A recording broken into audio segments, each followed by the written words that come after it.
Olá, sejam muito bem-vindos ao canal do Snoopcast. Meu nome é Valéria e esse é o Snoopy. Foi ele que me impulsionou a fazer esse canal para trazer para vocês insights e informações para que nós possamos tratar melhor nossos bichinhos de quatro patas. E ainda, sobre a série Adestramento, falaremos nesse episódio sobre problemas comuns de comportamentos dos cachorros.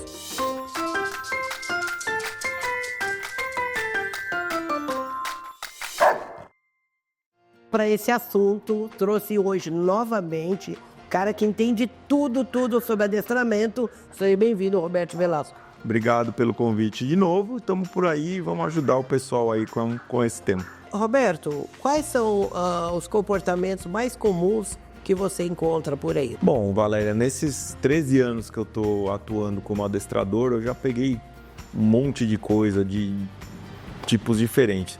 Mas algumas coisas sempre aparecem aí, né? Que ansiedade e medo, principalmente depois da época de pandemia. Os casos de ansiedade cresceram bastante. Agressividade é uma coisa que aparece bastante por aí. Necessidades fora do lugar, que os cachorrinhos eles chegam sem saber muito bem aonde fazer as necessidades deles. Destruição, filhotes muito pequenos com problema de destruição e até cachorros adultos também. Quais são esses principais comportamentos? Você pode citar os piores comportamentos? Os piores com certeza é a agressividade, que é difícil de tratar, porque você envolve riscos, né, de tomar mordida, de machucar alguém e tal. Mas para o cachorro, eu acredito que a questão de ansiedade e medo, o cachorro sofre bastante com isso. E o que o tutor pode fazer para ajudar nesses aspectos? A primeira coisa que tem que fazer é você estar de olho e identificar os sintomas que seu cachorro apresenta. Qualquer mudança do comportamento normal do seu cachorro pode indicar uma alteração de conduta do cachorro. Acontece que você identificando isso daí, você consegue chamar um profissional para você ter uma explicação melhor do que pode ser feito. Além disso daí, você tem que ter muita paciência para o cachorro poder. É uma fase que ele está vivendo, isso daí vai passar, mas você tem que ter a paciência para ele não piorar do que ele está acontecendo. E uma coisa muito importante é você preparar atividades de enriquecimento ambiental dentro de casa mesmo, que isso, na maioria dos problemas que a gente encontra aí para o cachorro, tem relação com o manejo, a gente não saber lidar direito com o que o cachorro está precisando naquela hora.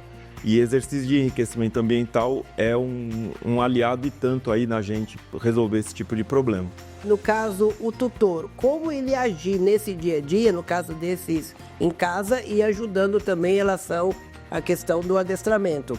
O que você diria para que o tutor possa estar trabalhando esses piores comportamentos dele no dia a dia? Assim, depende do nível que tá o cachorro, você mesmo, sem a instrução de adestrador, de veterinário, você consegue até melhorar, amenizar um pouco a situação.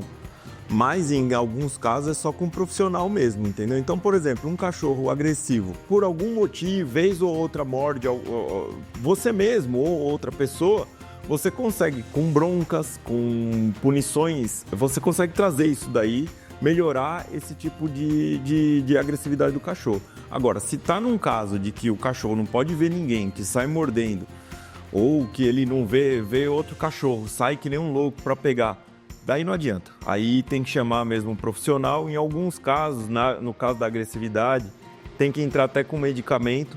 Um veterinário vai indicar um medicamento para dar uma acalmada no cachorro, para ele poder... Porque o que acontece? Todo treinamento a gente tem que basear na recompensa. A gente tem que recompensar o comportamento certo. Se a gente só ficar corrigindo, o cachorro nunca sabe o que é o certo para fazer. E aí não adianta nada. Então, por isso que, dependendo do caso, você consegue melhorar. Com broncas, mostrando descontentamento, mostrando que você não gostou daquela atitude que o cachorro fez. Mas, realmente, tem casos que tem que ser com um profissional mesmo. E esse tipo de comportamento tem muito a ver com o ambiente onde ele vive, Com certeza. ou muitas vezes é do próprio cachorro, Não, ele tem já as vem duas- tem das duas formas, mas a grande maioria é por causa do ambiente que o cachorro vive. Então, o cachorro sente muito essa situação de ambiente, como que tá ambiente muito agitado, com muito grito, o cachorro desestabiliza. Ele não reage da maneira comum. E tem cachorro que sim, com o cachorro com 2, 3 meses, já é agressivo, já quer morder, já quer pegar. Mas a gente tá falando de agressividade, não só de agressividade, né? Tem cachorro que nasce ansioso, entendeu? Tem cachorro que nasce medroso, isso faz parte do cachorro. Mas, na grande maioria das vezes, o cachorro nasce tranquilo, sossegado e ele se torna ansioso. Por causa que a gente acaba passando esse tipo de comportamento para eles, entendeu? E esses comportamentos estão mais ligados à ansiedade do animal? Hoje em dia tem mais cachorro ansioso do que cachorro agressivo por aí, com certeza. E a ansiedade pode desenvolver agressividade também. Mas a ansiedade, ela causa um monte de problema com o cachorro, como a ansiedade de separação, o cachorro não conseguir ficar sozinho. A ansiedade, ele não relaxar, ele fica o tempo inteiro esperando acontecer alguma coisa. Hoje em dia, você pega muito mais cachorro ansioso do que cachorro agressivo, isso é fato. Mas são problemas E eu acho que o cachorro ansioso sofre mais do que o cachorro agressivo. Porque o cachorro agressivo, ele nem sabe muitas vezes por que ele está mordendo. Agora, o ansioso, ele sofre. Respiração ofegante o tempo inteiro, batimento cardíaco acelerado, entendeu? O cachorro não relaxa. Isso é muito ruim pro cachorro. E a gente que muitas vezes passa isso daí para eles. No caso do Snoopy, eu tive o falecimento do meu marido. E o meu marido era bem permissivo. Ele, durante o período da doença, ele ficava com o cachorro o tempo todo e ele deixava, era divertido para ele. Era uma forma dele se divertir com as traquinagens que ele fazia. Você acha que isso pode ter alterado esse comportamento do Snoopy? Com toda certeza. O cachorro, ele mudou a rotina, ele muda comportamento. Isso em qualquer situação. Pode ser uma mudança de casa, uma mudança de horário de trabalho, o falecimento de uma pessoa. Alguma coisa que muda a rotina do cachorro, ele muda o comportamento. Só que ele muda para o bem e para o mal. Só que muitas vezes a gente não valoriza o que ele melhorou. Então a gente só foca no que ele piorou. Por isso que a gente acaba percebendo mais os erros do que os acertos. Isso acontece também com o ser humano. Com toda certeza. Principalmente numa mudança de um falecimento, por exemplo, que ele não vai ter mais contato com aquela pessoa, o cachorro sofre, ele passa por um período de luto, ele muda o comportamento normal dele. E nessa fase é muito importante a gente tomar cuidado para não reforçar esses comportamentos novos. Porque reforçando o comportamento novo, esse comportamento que hoje é novo vai se tornar habitual a partir de agora. E aí você tem um problema novo para resolver. No caso do Snoopy, nós tivemos alteração de endereço. Ele Mudar de casa. Ele mudou o ambiente, mudou. Meu marido ficou doente, ficava muito tempo com ele e depois meu marido faleceu. Então, ele realmente. Muita coisa junto. Muita coisa. Aí ele tão novo, né? Sim, e tem uma coisa que aí é importante falar, que é a capacidade de adaptação do cachorro, né? Então ele passa por tudo isso, só que num curto período de tempo, de dias mesmo, ele vê que essa é a realidade nova e ele vai tocar a bola a partir de agora, a vida é desse jeito e acabou. A gente vai viver desse jeito e acabou. E aí que vem a história de que o cachorro não guarda o que passou. Ele não fica pensando, minha vida era melhor antes e agora... Não, a vida dele é nesse momento, é agora. Então ele não pensa no que vai acontecer pra frente e nem fica remoendo o que passou antes. Só que a gente acaba falando muito sobre isso. Porque ele gostava mais da outra casa, porque ele era apegado com meu marido e não sei o que lá. E a gente acaba passando esse tipo de energia, que é uma frustração que a gente tem, a gente acaba passando pro cachorro. Que ele percebe como? A gente muda o hormônio no corpo e a gente exala o cheiro do medo, exala o cheiro da ansiedade, da alegria. E isso daí ele percebe, ele sabe como que o que você está sentindo pelo cheiro. Entendeu? E aí vai alterar o comportamento dele de acordo com esses comportamentos que nós também temos no dia a dia, sentimentos, ele recebe e altera, né? Ele fica Você assim. demonstrando frustração, por exemplo, ele não sente a firmeza em você. Então, mesmo que você esteja em posição de liderança perto dele, que ele te veja como uma líder assertiva, uma líder que é boa para ele, que você não está liderando ele por força, mas ele tá obedecendo porque ele gosta de te obedecer. Se você demonstra insegurança para ele, ele fala, bom, ela não é tão forte do jeito que parece. Então eu posso crescer um pouco para ajudar nessa situação. E o cachorro, ele não gosta de ser tratado de igual para igual, que é o que a gente busca. Ou ele quer alguém que manda, ou ele quer mandar em alguém. E quanto mais a gente baixa nessa linha hierárquica dele, mais chance tem de ele tomar conta de você, ao invés de você tomar conta dele. Em termos do tutor, em relação a esses comportamentos e os piores comportamentos, que é lógico, acho que todos eles têm, Sim. né? Mas em relação a esses comportamentos, o que o tutor pode estar fazendo no dia a dia para diminuir essa questão da ansiedade? Só completando, no episódio anterior, nós falamos sobre a doutora Larissa, falou sobre florais de Bach, que melhora bastante a questão aí da ansiedade. Você do pode animal. usar essa parte de medicamentos, né, como florais e até calmantes, mas isso em caso muito extremo, né? Porque, por exemplo, como você perguntou sobre a ansiedade está diretamente relacionada com o tédio.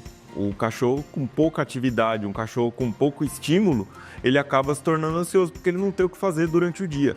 Então, aumentar a frequência de passeio, atividade de enriquecimento ambiental dentro de casa, isso tudo ajuda o cachorro a se manter menos ansioso. Por exemplo, você pôr uma comida numa garrafinha PET, uma garrafinha, e ele ficar tentando tirar a comida lá de dentro,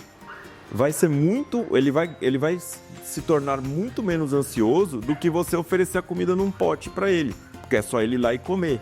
Quando você propõe esse tipo de estímulo, que é o enriquecimento ambiental, você está trazendo para eles necessidades instintivas do cachorro, de buscar a própria comida, de conseguir a própria comida, de caçar e tudo mais. Isso faz com que a ansiedade do cachorro vá embora, porque ele está ativo ali, mesmo dentro de casa ele está ativo.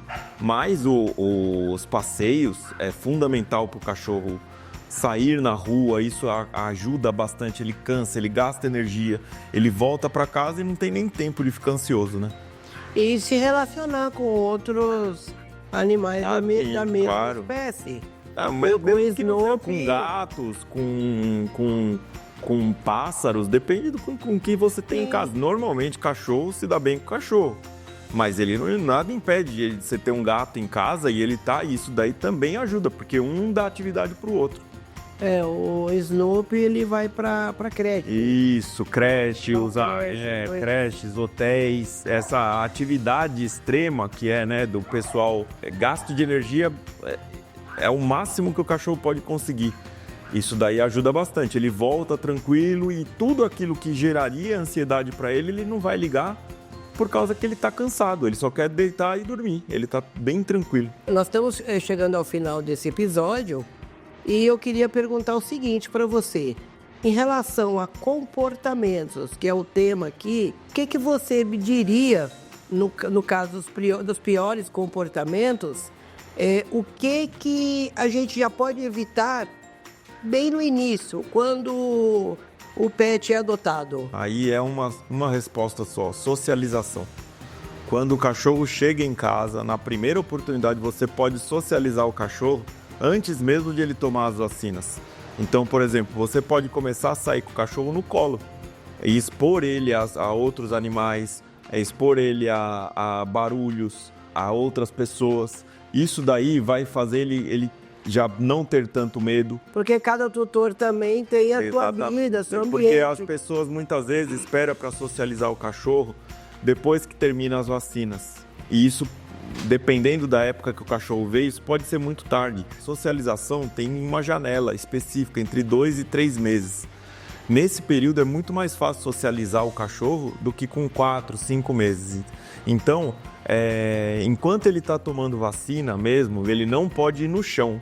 Mas você pode sair com ele no colo, você pode levar ele num shopping, você pode levar ele em parques, desde que ele não vá para o chão. Porque daí ele cheirar o chão é onde ele pode pegar as doenças que a gente evita na vacina, como sinomose, parvovirose, leptospirose. Agora, a socialização bem feita de um filhote vai evitar uma série de problemas comportamentais no futuro. Medo, ansiedade, agressividade, isso tudo você consegue só com a socialização. Pois é, gente. Em relação ao comportamento e adestramento, tem o Roberto, que é o professor, deu uma aula aqui, deu um show aqui pra gente. Muito obrigado, Roberto. Eu que agradeço, estou à disposição aí para ajudar com o Snoopy e quem precisar também. Muito bem, este foi o episódio de uma série que iremos falar sobre adestramento. Aproveitem, curtem o vídeo, sigam o canal e ativem o sininho e até mais.